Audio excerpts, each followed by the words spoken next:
Hello everyone, welcome back to my YouTube channel. In today's video we are going to start Augustan Age, that is from 1700 to 1745, and today we will cover Alexander Pope's life and his works. He born in 21st May 1688 in London, England, in the year of Glorious Revolution, and he was English poet, translator and stylist. His father's name was also Alexander Pope and he was linen merchant, and his mother's name Edith Pope, and they both were Roman Catholic. और Alexander pop की death हुई थी 30 मई 1744 को in the Pope's villa at Twickenham, UK. As Pope was 18th century stylist, so he is known for his satirical verse and his translation of Homer, the Iliad and Odyssey. And he is famous for his use of heroic couplet, and sometimes he called master of heroic couplet. Here you have to note one thing, that Alexander Pope is called the master of heroic couplet, but the father of heroic couplet was Geoffrey Chaucer, who invented the heroic couplet. तो Geoffrey चौसर ने invent किया था heroic couplet, तो उनको father of heroic couplet बोलते हैं, और जो मास्टर ऑफ हीरोइक कपलेट बोले जाते हैं वो हैं Alexander Pope. And he is second most frequently quoted writer after Shakespeare. तो शेक्सपियर के बाद इन्होंने सबसे ज़्यादा कोटेशंस यूज़ की थी, जो कि बहुत ज़्यादा फेमस भी हुई थी, और इन कोटेशंस को ऑक्सफोर्ड डिक्शनरी में भी दर्ज किया गया है. And Pope's education affected by the recently passed test act. तो उनकी जो एजुकेशन थी वो सही से एजुकेशन नहीं ले पाए थे because of the test act. अब ये टेस्ट एक्ट क्या था, इसमें रोमन कैथोलिक के अगेंस्ट बहुत सारे एक्ट्स पास किए गए थे, और रोमन कैथोलिक्स जो थे उनको बैनिश किया गया था, बैन किया गया था. तो दैट्स वाई ये अपनी एजुकेशन को सही से कंप्लीट नहीं कर पाए थे. तो in 1700 his family move to a small estate at Popeswood in बेन्सफील्ड.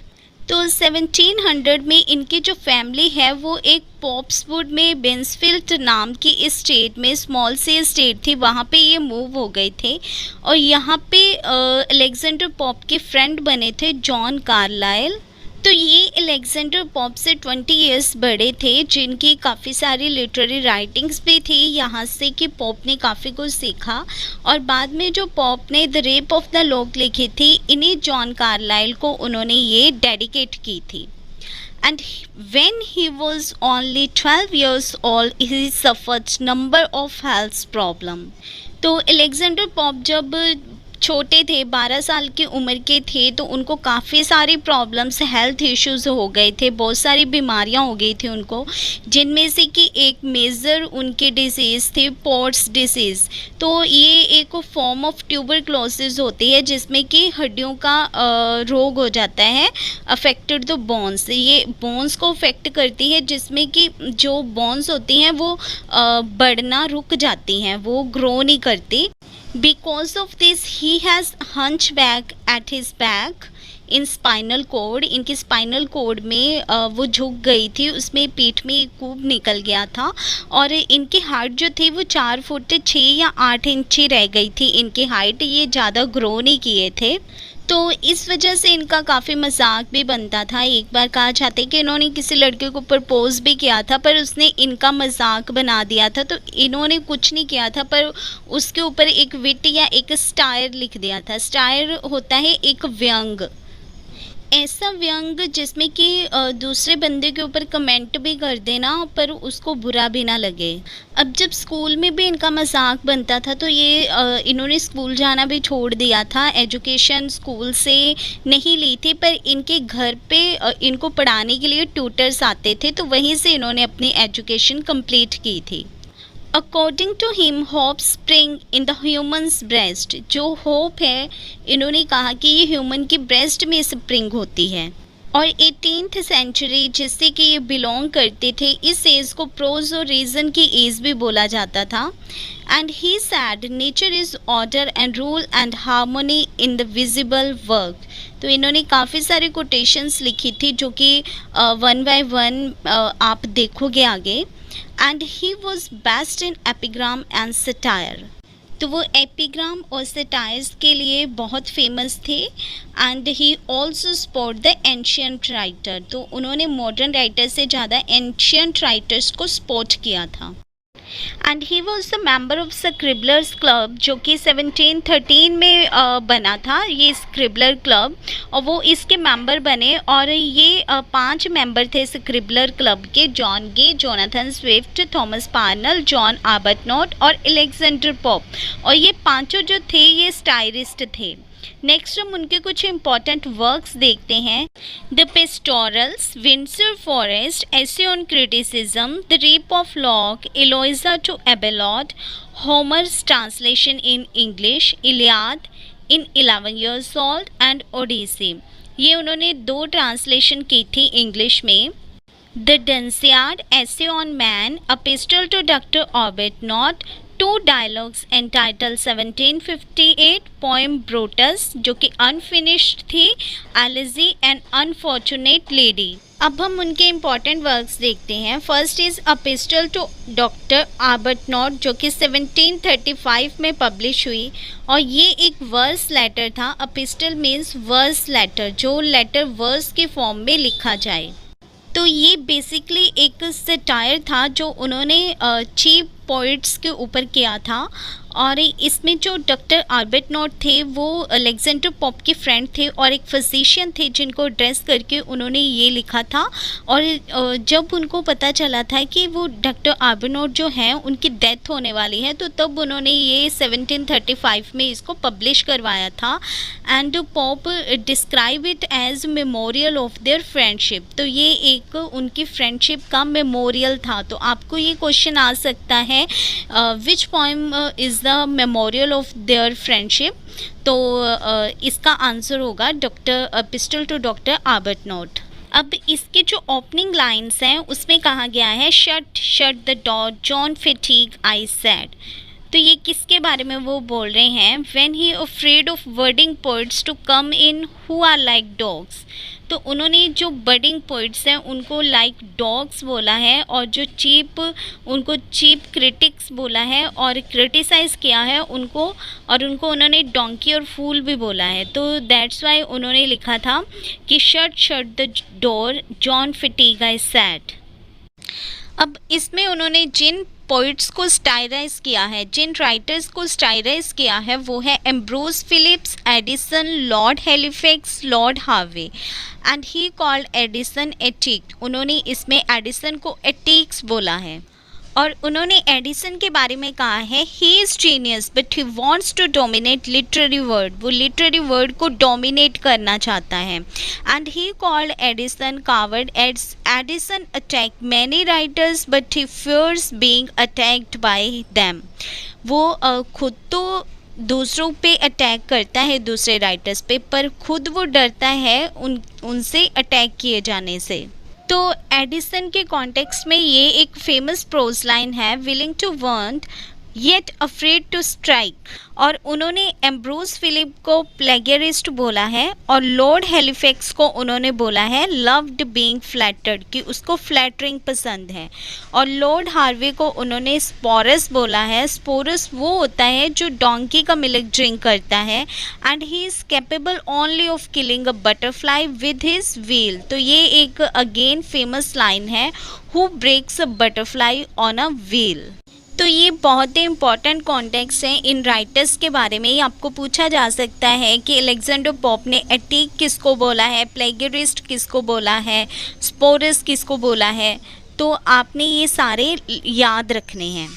Next उनका इम्पॉर्टेंट प्ले देखते हैं, एन एसे ऑन क्रिटिसिज्म, जो कि 1711 में पब्लिश हुआ एट द एज ऑफ 23, जो वो 23 ईयर की एज के थे। और ये उन्होंने वर्स में लिखा था, ये उनका एक प्रोज नहीं था, ये वर्स प्ले में लिखा गया। और it is attack by John Dennis, इसको जॉन डेनिस के द्वारा अटैक भी किया गया था। और ये आपको 3-4 ऐसे दे के ये क्वेश्चन पूछा जा सकता है कि कौन सा उनका इसमें से वर्स प्ले है, तो इसका आंसर होगा एन एसे ऑन क्रिटिसिज्म।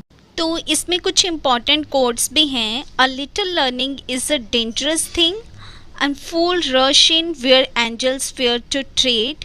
और ये कोट जो है ये बाद में एम फोस्टर ने अपने नोबल के लिए ये टाइटल भी लिया था, fool rush in where angel fear to tread. और जो ऐसे इन क्रिटिसिज्म है ये मैथ्यू आर्नोल्ड के द्वारा लिखा गया है और ऐसे ऑन क्रिटिसिज्म अलेक्जेंडर पोप के द्वारा लिखा गया है।